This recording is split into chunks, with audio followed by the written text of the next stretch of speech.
পূজার সকল আয়োজন প্রায় সম্পূর্ণ হয়েছে। অল্প কিছুক্ষণ পরেই দুর্গা মায়ের অষ্টমী পূজা শুরু হওয়ার কথা ছিল। আশেপাশের বিভিন্ন এলাকার সনাতন ধর্মাবলম্বী গৃহবধূ তরুণীরা দুর্গা মায়ের জন্য ভোগ প্রসাদ প্রস্তুত করে কিছুক্ষণ পরেই মন্দিরে যাবে মায়ের পূজার জন্য। চারপাশে খুব আনন্দমুখর একটা পরিবেশ। কিন্তু হঠাৎ এক খবরে সবকিছু এলোমেলো হয়ে গেল। একদিন পূর্বেও যেই মন্দিরে মায়ের সপ্তমী পুজো সম্পন্ন হয়েছিল, তার পরের দিনই সেই মন্দিরে দেবী প্রতিমা সহ সবকিছু ধ্বংসস্তূপে পরিণত হলো। তথাকথিত ধর্মীয় অবমাননার অভিযোগ এনে ইসলামিক সন্ত্রাসীদের দলবদ্ধ আক্রমণের শিকার হয়ে মুহূর্তের মধ্যেই দুর্গাপূজার সেই আনন্দমুখর পরিবেশ রক্তাক্ত শারদে বিলীন হয়ে গেল। বলছিলাম 2021 সালে বাংলাদেশের ইতিহাসে রচিত ইসলামিক সন্ত্রাসীদের দ্বারা সংগঠিত আরেকটি জঘন্য ও ভয়ঙ্কর সংখ্যালঘু নির্যাতনের কথা। আপনাদের মনে আছে দিলীপ দাস, যতন সাহা কিংবা পার্থ দাসের কথা? 2021 সালে রক্তাক্ত শারদে তথাকথিত ধর্মীয় অবমাননার অভিযোগ এনে 13 থেকে 18 অক্টোবর পর্যন্ত চলমান সাম্প্রদায়িক সহিংসতায় ইসলামিক সন্ত্রাসীদের হামলার শিকার হয়ে যারা মৃত্যুবরণ করেছে। নোয়াখালীর চৌমোহনীতে সাম্প্রদায়িক হামলার লক্ষ্যই ছিল লুটতরাজ। Today, police officials said that 2 Hindu men have been killed in fresh communal violence in Bangladesh.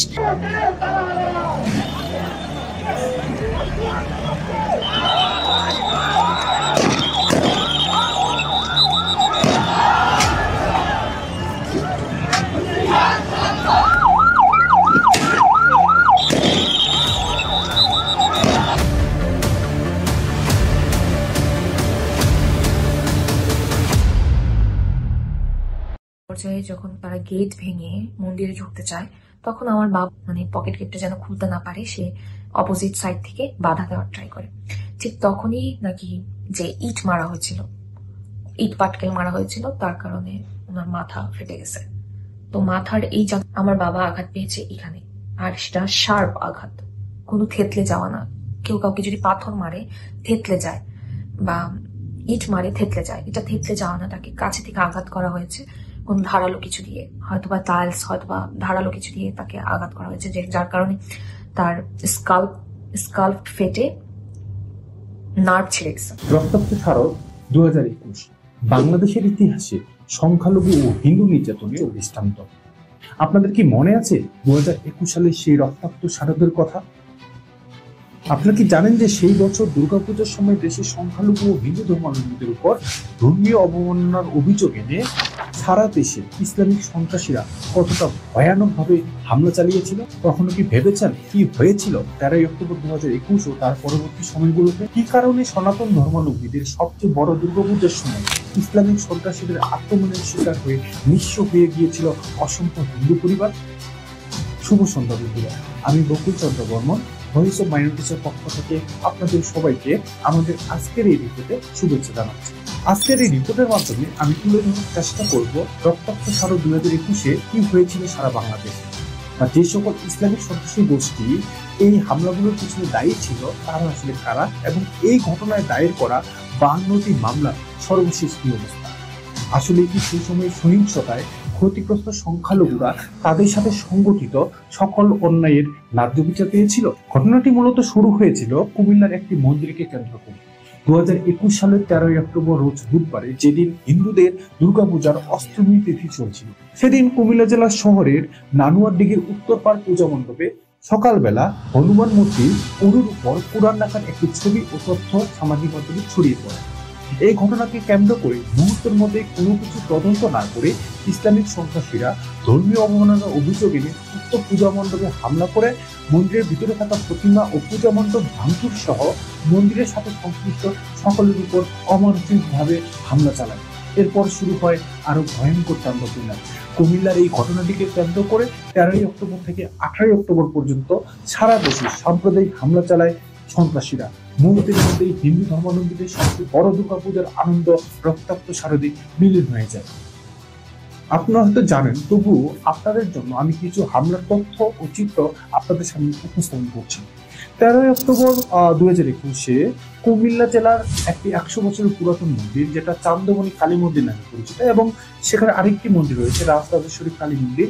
এই দুটো মন্দিরে ভয়ানকভাবে হামলা, ভাঙচুর ও লুটপাট করে ইসলামিক সন্ত্রাসীরা। মন্দির কর্তৃপক্ষ সে সময় পুলিশের কাছে সাহায্য চেয়েছিল, কিন্তু অত্যন্ত দুঃখজনক ব্যাপার, ওই মুহূর্তে কোনো পুলিশ সাহায্য করার জন্য এগিয়ে আসেন। ইসলামিক সন্ত্রাসীদের সেই হামলার শিকার হয়ে দিলীপ কুমার দাস নামে একজন সনাতন ধর্মাবলম্বী চিকিৎসাধীন অবস্থায় গত 21 অক্টোবর মারা যান। এই সন্ত্রাসীদের একটা অংশ 13 অক্টোবর নোয়াখালী জেলার সংখ্যালঘু অধ্যুষিত বিভিন্ন উপজেলা সহ হাতিয়ার শঙ্কর মার্কেটের আশুতোষ ডাক্তারের বাড়িতে জমান্ডব, রাম ঠাকুরের সমাধি আশ্রম এবং পার্শ্ববর্তী প্রায় আরো 8 থেকে 10টি মন্দির ও হিন্দুদের 4 থেকে 5টি বাড়িতে হামলা ও লুটপাট চালায়। পুলিশের তথ্য অনুযায়ী উক্ত হামলার শিকার হয়ে যতন কুমার সাহা ও 15 অক্টোবর ইসকনের সদস্য পার্থ দাসকে নির্মমভাবে হত্যা করে ইসলামিক সন্ত্রাসীরা। পার্থ দাসের লাশ মন্দিরের পুকুর থেকে উদ্ধার করা হয়। অন্যদিকে 16 অক্টোবর কুমিল্লার ঘটনাকে কেন্দ্র করে সারা দেশে হিন্দুদের মন্দির ভাঙচুর ও হিন্দুদের বসতিকা লুটপাট ও অগ্নিসংযোগের প্রতিবাদে একটি শান্তিপূর্ণ প্রতিবাদ কর্মসূচি আয়োজন করে ফেনীর সাধারণ হিন্দুরা। কিন্তু অত্যন্ত দুঃখজনক বিষয়, সেই শান্তিপূর্ণ প্রতিবাদ কর্মসূচিতে ইসলামিক স্লোগান দিতে দিতে সন্ত্রাসীরা শান্তিপূর্ণ প্রতিবাদ কর্মসূচিতে অংশগ্রহণ করা হিন্দুদের উপর ভয়ঙ্করভাবে হামলা চালায়। বাঁশপাড়া গ্রামের অসংখ্য মন্দির সহ প্রায় 20টির অধিক ব্যবসা প্রতিষ্ঠানে হামলা ও লুটপাট চালায় সন্ত্রাসীরা। এই ঘটনার মূল হোতা আহমদ তৌসিফ মাহমুদ লাবিবকে র্যাব গত 17 অক্টোবর 2021 তারিখে গ্রেপ্তার করে এবং পরবর্তীতে তার কাছে স্বীকারোক্তি নিয়ে র্যাব জানায় যে তৌসিফ মাহমুদ মসজিদে নামাজ শেষ করে তার দুই বন্ধু মুন্না ও শফিকে সঙ্গে নিয়ে বোতল পেট্রোল সহ পাশের কালী মন্দিরে যায়। সেখানে গিয়ে সেই মন্দিরের পুরোহিতকে মারধর করার পাশাপাশি মন্দিরে আগুন লাগানোর ভয় দেখিয়ে পুরোহিতকে ধুতি খুলে লুঙ্গি পরতে বলে এবং তাকে নানাভাবে ইসলামিক সূরা পড়ার জন্য চাপ দেওয়া হয়। অন্যদিকে রংপুর বিভাগের কুড়িগ্রাম ও রংপুর জেলার হামলার মাত্রা ছিল সর্বাধিক। এর মধ্যে 17 অক্টোবর রংপুর জেলার পীরগঞ্জ উপজেলার রামনাথপুর ইউনিয়নে হিন্দু অধ্যুষিত মাঝিপাড়া, বটতলা, হাতিবন্ধা গ্রামে আক্রমণ চালায় ইসলামিক সন্ত্রাসীরা, যার মাধ্যমে প্রায় 66টি সাধারণ হিন্দু পরিবার আক্রান্ত হয় এবং সম্পূর্ণভাবে নিঃস্ব হয়ে পড়ে। এইসব পরিবারের উপর হামলা চালিয়ে সর্বস্ব লুটপাট ও ভাঙচুর করা হয়। ওই গ্রামের হিন্দুরা সেদিন নিজেদের প্রাণ বাঁচাতে গ্রাম ছেড়ে পালিয়ে যায় এবং তার পরবর্তীতে পুরো গ্রামের মধ্যে আগুন লাগিয়ে দেওয়া হয়েছিল এবং অগ্নিসংযোগে সেই গ্রামের হিন্দুদের বাড়ি থেকে শুরু করে সবকিছু মুহূর্তের মধ্যেই নিঃস্ব হয়ে গিয়েছে। এছাড়াও চট্টগ্রাম বিভাগের কক্সবাজার, বান্দরবনের লামা, ঢাকা বিভাগের ঢাকা ও গাজীপুর জেলা, সিলেট বিভাগের মৌলভীবাজার জেলা, রাজশাহী বিভাগের চাঁপাইনবাবগঞ্জ জেলা সহ সারা দেশে সংখ্যালঘু হিন্দুদের অজস্র মন্দির ও বাড়িঘরে হামলা চালানো হয় শুধুমাত্র কুমিল্লার সেই একটি ঘটনাকে কেন্দ্র করে। আপনি কল্পনা করতে পারছেন যে ওই সময়ে কতটা ভয়ানক পরিস্থিতি তৈরি হয়েছিল? যেই ঘটনার প্রেক্ষিতে সারা দেশে এত কিছু হয়ে গেল, সেটা আসলে কারা, ঘটনার সাথে কারা জড়িত, এটা কি উদ্দেশ্য নাকি কোনো হিন্দু ধর্মাবলম্বী করেছে? এইসব প্রশ্নের উত্তর যখন দেশের প্রত্যেকটা মানুষ জানতে চাচ্ছিল, ঠিক সেই সময় বাংলাদেশ পুলিশ ওনাদের তদন্ত রিপোর্ট দাখিল করে, যা শুনে থমকে গিয়েছিল পুরো বাংলাদেশ। পুলিশ তদন্তে বলা হয় কুমিল্লার সেই মন্দিরের কোরআন রেখেছিল মূলত ইকবাল হোসেন নামের মুসলিম ধর্মের এক ব্যক্তি। সিসি ক্যামেরার ফুটেজ থেকে দেখা যায় ওই দিন মধ্যরাতে নিকটবর্তী একটি মাজার থেকে কোরআন হাতে বের হয়ে ইকবাল পূজা মণ্ডপের দিকে যায় এবং শেষে হনুমানের হাতের যে অস্ত্রটি ছিল সেটি নিয়ে রাস্তায় ঘোরাফেরা করে। পরবর্তীতে সেই ইকবালকে গ্রেফতার করার পরে সেই ইকবাল কুমিল্লার আদালতে স্বীকারোক্তি দেয় যে সে এই কাজটি করেছে। ইকবাল এই কাজটি করার পরে ইসলামিক সন্ত্রাসী গোষ্ঠীর কিছু সদস্য সারা দেশে সাম্প্রদায়িক সংঘাত সৃষ্টি করার জন্য ফেসবুক সহ বিভিন্ন সোশ্যাল মাধ্যম ব্যবহার করে সারা দেশের সাধারণ মুসলিমদের উস্কে দেয় এবং এটি নিয়ে অপপ্রচার করে, যার প্রভাবে পুরো দেশে মুহূর্তের মধ্যে ভয়ঙ্কর একটা অবস্থা তৈরি হয়েছিল। অথচ আপনারা জেনে অবাক হবেন যে ইকবাল হোসেন বা তার সহযোগীদের জন্য এত কিছু হয়ে গেল, তাদের নামে মাত্র শাস্তি দেওয়া হয়েছিল। ইকবাল হোসেনকে কুমিল্লার আদালত মাত্র 1 বছর 4 মাসের কারাদণ্ডের আদেশ দেন। পাশাপাশি এই ঘটনার অন্যতম মূল হোতা রোকন মিয়া, যিনি কিনা এই তথ্যটিকে অপপ্রচার করে পুরো বাংলাদেশের মধ্যে সাম্প্রদায়িক সংঘাতকে উস্কে দিয়েছিল, সেই রোকন মিয়াকে 2022 সালের 16 আগস্ট মাত্র 1 বছরের সাজা দেওয়া হয়েছিল। 13 অক্টোবর থেকে 18 অক্টোবর অর্থাৎ 2021 সালে সারা দেশে বিভিন্ন জেলায় মন্দির, হিন্দুদের হত্যা, বসত ভিটা ও ব্যবসা প্রতিষ্ঠানের লুটপাটের অভিযোগে সর্বমোট 54টি মামলা দায়ের করা হয়েছিল। বাংলাদেশ পুলিশ কিছু আসামিকে গ্রেফতারও করেছিল। তবে চাঞ্চল্যকর তথ্য হলো, উক্ত ঘটনার 2 বছর পর মানে 18 অক্টোবর 2023 প্রথম আলোর একটি বিশেষ প্রতিবেদন প্রকাশিত হয়। যার শিরোনাম ছিল মন্দির মণ্ডপে হামলা, 2 বছরেও শুরু হয়নি 44টি মামলার বিচার কার্য।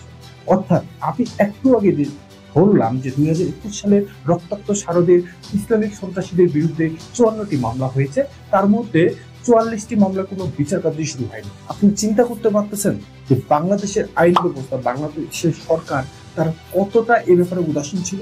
দেশের সকল নাগরিকদের আমার মনে হয় অন্তত এতটুকু জানা আছে যে বাংলাদেশের সামগ্রিক ইতিহাস যে সকল হিন্দু বা সংখ্যালঘুরা জানে, তাদের কোনোদিনও সাহস হবে না দেশের সর্বাধিক ও মূল জনগোষ্ঠীর ধর্মীয় গ্রন্থকে অবমাননা করার। রক্তাক্ত শারদে কুমিল্লার সেই ঘটনার মূল আসামি সহ যারা সোশ্যাল মিডিয়া অপপ্রচার করেছিল, যাদের কারণে এতগুলো মানুষ মারা গিয়েছে, হিন্দুদের ব্যবসা প্রতিষ্ঠান, বসতভিটা, অগ্নিসংযোগ, লুটপাট ও ভাঙচুর করে অসংখ্য হিন্দুকে হত্যা করা হয়েছে বা নিঃস্ব করে দেওয়া হয়েছে, সেই সন্ত্রাসীদের শাস্তি যদি 1 বছরের কারাবাসের আদেশ দেওয়া হয় তাহলে সেটা কতটুকু ন্যায়সঙ্গত? বাংলাদেশের সংখ্যালঘু নির্যাতনের এই যে চলমান ধারা, সেটা চলমান থাকার অন্যতম কারণ হলো যারা দেশি সংখ্যালঘুদের উপর হামলা করে, নির্যাতন চালায়, অত্যাচার করে, সেই ইসলামিক সন্ত্রাসী গোষ্ঠীর উপযুক্ত শাস্তি দেশের বর্তমান বা বিগত কোনো সরকারই নিশ্চিত করতে পারেনি, যার কারণে এই ধরনের অপরাধের ঘটনাগুলো সবসময় চলেছিল এবং এখনো চলছে।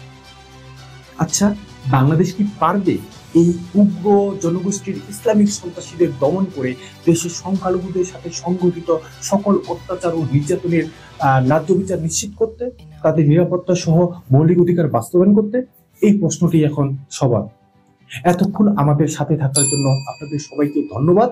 খুব শীঘ্রই 1946 সালের নোয়াখালীর দাঙ্গা নিয়ে আমাদের আরেকটি রিপোর্ট প্রতিবেদন প্রকাশিত হবে।